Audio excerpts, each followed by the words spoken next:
What's up YouTube, Saf here on Super Saf TV, and in this video we're going to be looking at the key differences between the Samsung Galaxy S8 Plus and the iPhone 7 Plus. So we've got the larger flagships here, both from Samsung and Apple, and although the iPhone 7 Plus is a few months old now, this is currently what's available. So starting off with the size, the S8 Plus is slightly taller, 1.2mm, and it's also slightly thicker at 0.8mm. It is however 4.5mm smaller in terms of the width, and it also weighs 15 grams less compared to the 7 Plus. Now that is pretty impressive considering the fact that the S8 Plus has a 6.2-inch display compared to the 5.5-inch display of the 7 Plus. This largely comes down to the smaller bezels of the S8 Plus, and we also have a new aspect ratio, 18.5:9 compared to 16:9 on the 7 Plus. The reasoning behind this new ratio is because we're scrolling a lot these days on our phones. That way you can get more into your display, and that extra real estate is going to be especially useful when you're using things like multi-window. The S8 Plus has a Super AMOLED display versus the LED backlit display on the 7 Plus. And the S8 Plus also has a higher resolution, Quad HD Plus,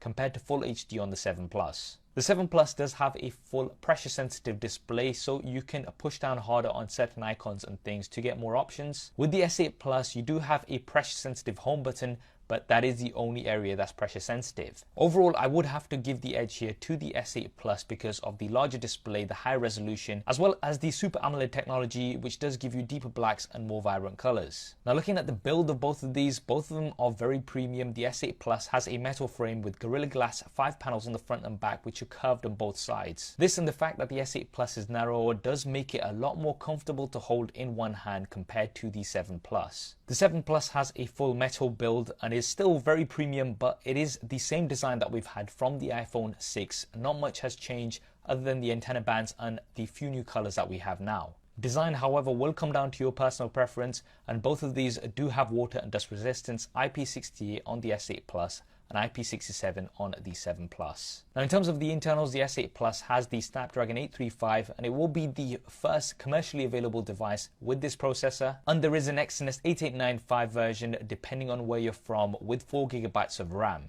The iPhone 7 Plus has the Apple A10 Fusion chip with 3GB of RAM and an embedded M10 Motion coprocessor. Now, which one of these is faster, we'll have to determine in a full speed test when we've got the latest version of the S8 Plus with the final software. But no doubt, both of these are going to be some of the fastest devices out there. Now, in terms of the memory, the S8 Plus has 64GB of storage. The iPhone 7 Plus comes in 32, 128, and 256GB options, all at different prices. The S8 Plus, however, does have a micro SD card slot, so you can expand that storage. With the iPhone 7 Plus, you are stuck with what you get. Now for the cameras, the S8 Plus has a 12-megapixel camera with optical image stabilization and f1.7 aperture, as well as dual pixel autofocus. Now, although on paper this may seem pretty much the same as what we had last year, we do have some improvements in image processing. When you take an image on the S8 Plus, it's actually going to take multiple images together and then take information from all of the images to give you one crisp image. The iPhone 7 Plus is no slouch either. You've got a dual 12-megapixel camera setup. The main camera is wide angle with an f1.8 aperture as well as optical image stabilization. And the second is a telephoto lens with an f2.8 aperture and no optical image stabilization. This will give you optical zoom, and it's really useful in certain situations.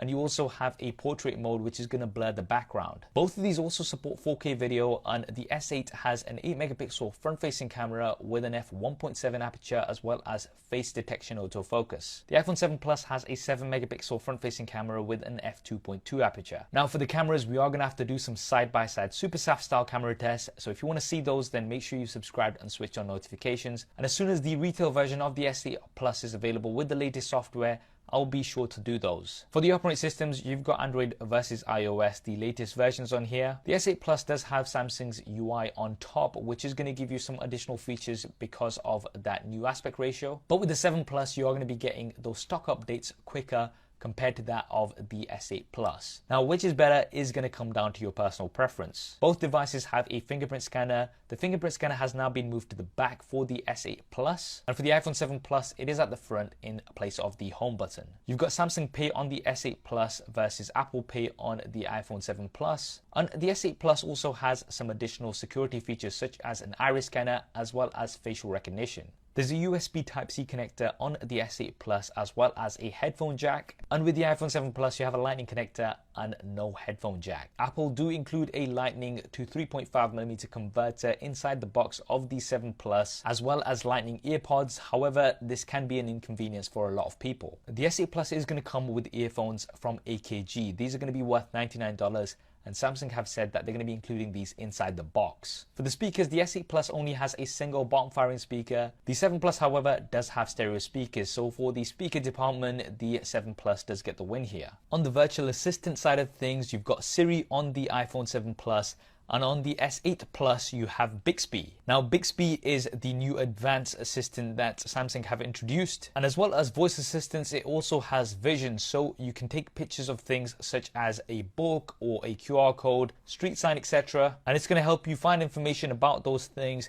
If you want to see a detailed comparison of Bixby versus Siri, then definitely let me know in the comment section below. Now, moving on to the batteries, the 7 Plus has a 2900 mAh battery. The S8 Plus has a 3500 mAh battery. Neither of these are removable, and we will have to check out usage because the S8 Plus is pushing out more pixels and we are running different operating systems here. But the S8 Plus does support fast charging as well as fast wireless charging. So you do have an additional option to charge on the S8 Plus, but as well as that, you are going to be getting much quicker charging times. Pricing will differ depending on where you're from, but expect to pay premium prices for both of these devices. And the 7 Plus is available to buy right now, whereas the S8 Plus will be coming out on the 21st of April 2017. So there we have it, guys, the Samsung Galaxy S8 Plus versus the iPhone 7 Plus. Very interesting to see the differences here. The S8 Plus is the newer device, so you do have some more advantages on the S8 Plus's side. But once we have the iPhone 8 or iPhone Edition or whatever it's going to be called, we'll redo this comparison at that time. Which do you think is better? Which do you like overall? Drop me a comment below and let me know your thoughts. I hope you enjoyed this video and found it useful. If you did, then please do hit that thumbs up button for me. It really does help me out. And if you haven't already, then be sure to subscribe and switch